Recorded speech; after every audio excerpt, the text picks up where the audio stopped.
Wewe kiazi wewe ningekushika. Huu mtaa wenzio wananitambua. Sema nimesha kusoma. Takutana boya mmoja wewe. Tulia uone kiazi mbichi wewe.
Mume wangu,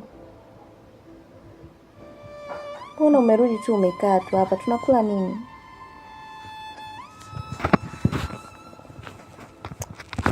Tunakula nini? Mimi nadhani mimi nina kitu ufukwa. Mimi mwenyewe nimetoka msikitini kula, umetoa michango. Wamedai michango, ngeza michango bwana hapa cha msingi. Sote 2200. Wakasema tutoe 20,000. Na niko na 20,000 hizo hizo. Mume wangu, kweli mchango 20,000? Kwa hapa tunakula nini sasa? Jambo cha kufanya hapo, jambo la kufanya. Cha msingi tu ni kwenda gengeni. Chenda gengeni pale, ukambi akupe. Hela yako utamgea kesho. Mimi sina hela. Kweli msikitini mume wangu ukatoe kweli 20,000 mchango? Mchango gani huo? Shina nitoshi. Sawa. Kwa hiyo kama vipi nige hiyo 20,000 yote habari za mke wako mimi usinadisikie kabisa. Kama vipi mpeleke huko sehemu nyingine kamkopee pesa utaenda kumpa hela kula.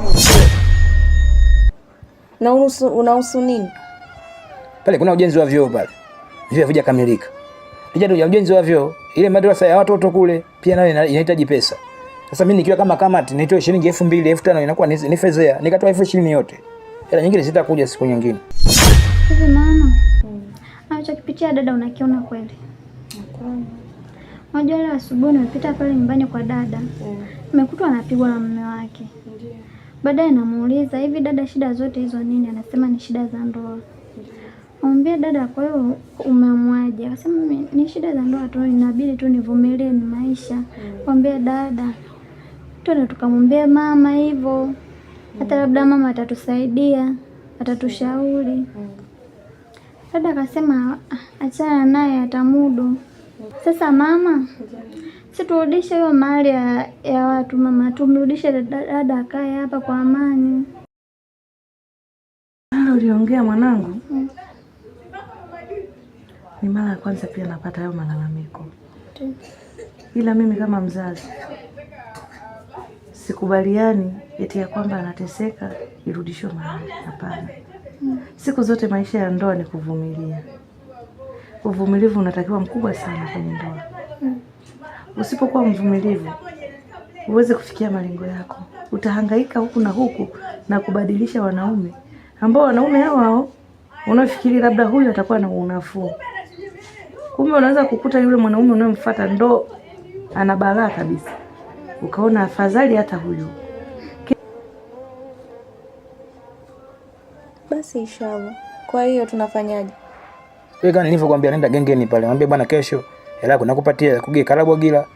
Na kugia na nini nyanya za shilingi 500 utamgea hela yake kesho. Mtu akika anaangalia movie mnaanza masuala ya kula. Mimi si nitulie niangalie zangu movie. Kwa hiyo una njaa? Wewe sijisikii kula. Kwa nini usijisikie kula wakati hapa ni kwako? Sijisikii kula tu na mambo yangu kichwani yananichanganya. Wewe unataka kama unichanganya unakuja kwenye vibe unaanza kuniwashia moto. Sasa mume wangu, kwani kukuuliza ni vibaya? Niende tena kwa yule mama, unamjua yule mama yule lakini. Wewe si ndio unamwambia tu akugee hizo nyanya, akugee nyanya za 500. Unaona? Kama ukishindwa, si unamtuma nani pale anaenda unaweza kuniongea sana bwana. Sasa tunaanza na mapovu tu hapa. Wewe unafikiri 20,000 kiduniani ni kubwa? Basi sawa, hebu ngoja niende. Wewe nenda tu sasa, mimi sina hamu ya kula. Utakula. Kinachotakiwa ukishamsoma mume wako apendi nini na anachukia nini, anapenda kitu gani, basi unajitahidi kumfanyia hivyo vitu ili kuepusha vikwazo vidogo vidogo vinavyoleta makwazo ndani ya nyumba na kusababisha ugomvi.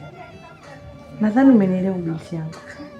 Kwa hiyo kinachotakiwa dada yako huyo, kama anaona mume wake amekuja na hasira, kinachotakiwa yeye aingie ndani atulie na kufanya ibada. Ni mtoto wa Kiislamu yule, yeye afanye ibada. Hawezi kuingia huko chumba cha ibada mwanaume na kumfuata kwanza kumpiga, hapana.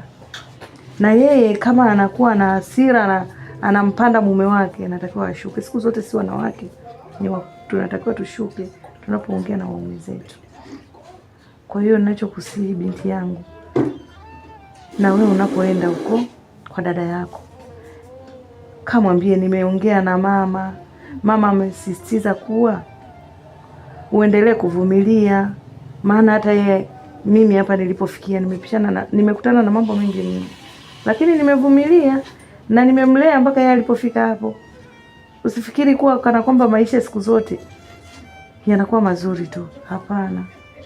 Unakuta inaweza kaa siku moja ya furaha, zote zinazofuata ni za huzuni, lakini unajitahidi kuvumilia. Sawa mwanangu? Za saa hizi dada? Salama. Kwema? Kwema, karibu. Asante. Ile papai shilingi ngapi? 700. Unaweza kunichagulia ambalo gumu halijaiva vizuri? Yapo kama yote ni wewe tu. Naomba basi nichagulie moja hapo. Zuri kubwa kama mimi hapa. Ili ndo gumu. Hili sawa. Haya. Hamna sehemu ya kuwekea? Sehemu? Mfuko hivi. Mfuko hamna. Tabeba hivyo. Aya, karibu tena. Aya, asante.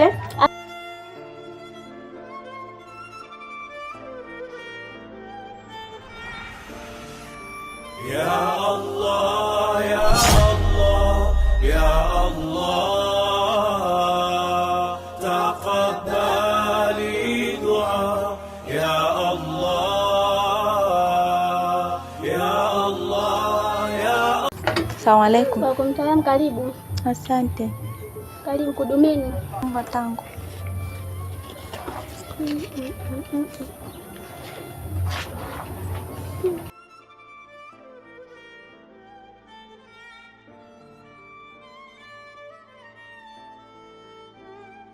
Shilingi ngapi?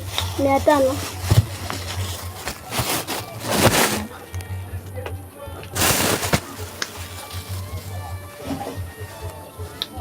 Tande jelo basi, maana hapa sina jelo. Haya, hamna shida.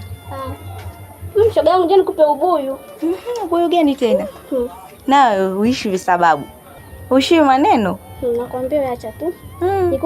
Niko na washo hapa nikufuatie huko, bwana umekuja mwenyewe hapa kibandani. Niambie rafiki yangu. Unamjua Sakina? Sakina? Nampata Sakina.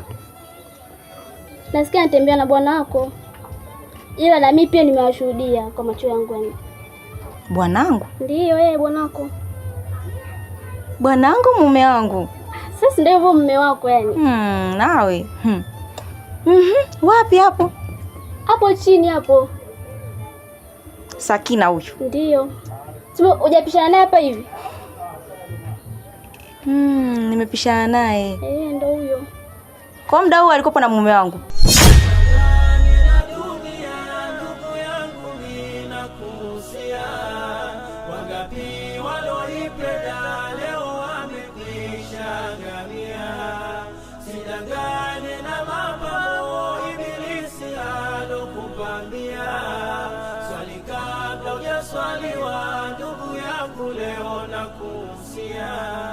Pumzi unazovuta rehema zake